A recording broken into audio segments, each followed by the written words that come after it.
लोकसभा चुनावों के नतीजे के बाद आज पहली सुबह एक तरफ जहां एनडीए की मीटिंग होनी है, वहीं दूसरी तरफ इंडिया ब्लॉक की बैठक आज शाम में। हमारे साथ हैं संजय सिंह, आम आदमी पार्टी के। सर, चुनाव का नतीजा आया है, ऐसा नतीजा जिसमें एनडीए भी खुश है और इंडिया ब्लॉक के चेहरे पे भी मुस्कान है, लेकिन एक बात तो सच है कि विपक्ष के गठबंधन की हार हुई है। देखिए, ऐसा है कि एक तरफ धनतंत्र था, बाहुबल था, सीबीआई थी, ईडी थी, इनकम टैक्स का डिपार्टमेंट था, मीडिया का पूरा तंत्र था। हर प्रकार के संसाधनों का इस्तेमाल किया प्रधानमंत्री जी ने और उनकी पार्टी ने। दूसरी तरफ हम लोग थे, एक एक नेता को पकड़ पकड़ के जेल में डाला जा रहा था। कांग्रेस पार्टी का खाता सीज किया गया, हमारी पार्टी के मुखिया को जेल में डाल दिया, संजय रावत जी को जेल में डाला, अनिल देशमुख को जेल में डाला, हेमंत सोरेन जी को जेल में डाला, केजरीवाल, मनीष सिसोदिया, सत्येंद्र जैन, मुझे पता नहीं कितने लोगों को पकड़ पकड़ के जेल में डाला। तो बड़ी विषम परिस्थितियों में यह चुनाव हुआ है और ऐसी विषम परिस्थितियों में चुनाव लड़कर ये परिणाम लाना, मैं समझता हूं कि पूरे इंडिया गठबंधन के लिए और इस देश की जनता के लिए एक बहुत ही खुशी का क्षण है। बधाई की पात्र है इस देश की जनता, जिन्होंने बीजेपी को सबक सिखाने का काम किया। ये जनादेश महंगाई के खिलाफ है, बेरोजगारी के खिलाफ है। जो इनकी रणनीति थी कि ये बाबा साहब डॉक्टर भीमराव अंबेडकर जी के संविधान को खत्म करेंगे, आरक्षण की व्यवस्था को खत्म करेंगे, चुनाव की व्यवस्था को खत्म करेंगे, उस बात को इस देश की जनता ने परख लिया, भांप लिया और इसी के कारण ये नतीजे आए हैं। अब आपने कहा कि दोनों के नंबर आए हैं। बीजेपी के नंबर क्या आए हैं? प्रधानमंत्री जी ने क्या दावा किया था? 400 पार, यानी कि उनके दावे से 160 सीटें कम आई हैं। पूरी बीजेपी चिल्ला चिल्ला के कह रही थी, इनके केंद्रीय मंत्री, इनके नेता, 400 पार होगा, 400 पार होगा। कोई गलती से पूछ लेता था, अरे वो एनडीए में कुछ घटक दल में, बोले हाँ 20-25 उनकी भी आ जाएंगी तो 425 हो जाएगा। तो 400 पार तो अपनी कह रहे थे। और आपने देखा भी होगा कि एग्जिट पोल में जब राजा जी ने कह दिया था तो सारे एग्जिट पोल भी वही दिखा रहे थे, 400 पार वाला। तो ये प्रधानमंत्री जी की हार है और उनको नैतिकता के आधार पर इस्तीफा दे देना चाहिए। उनके दावे को जनता ने स्वीकार नहीं किया और उनको पराजित करने का काम किया है।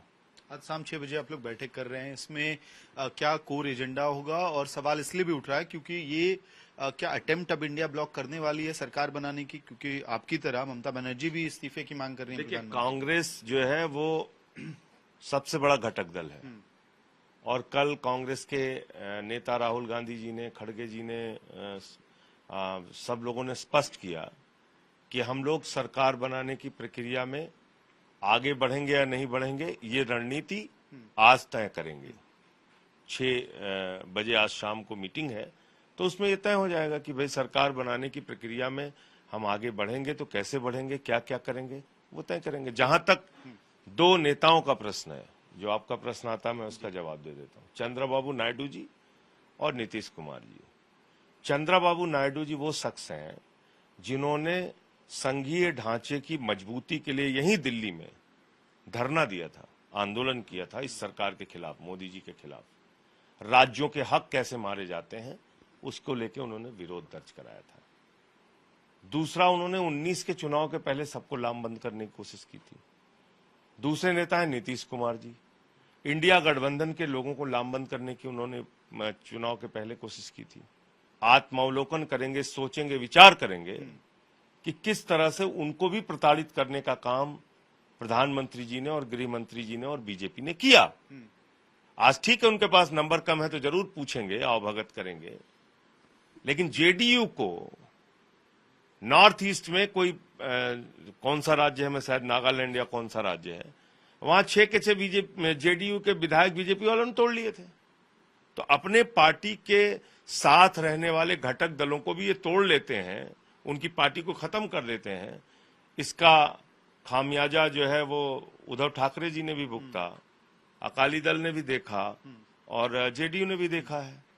तो मुझे लगता है कि ये सारी चीजों पर सोचकर ही ये लोग एनडीए के साथ जाने का फैसला लेंगे या नहीं लेंगे।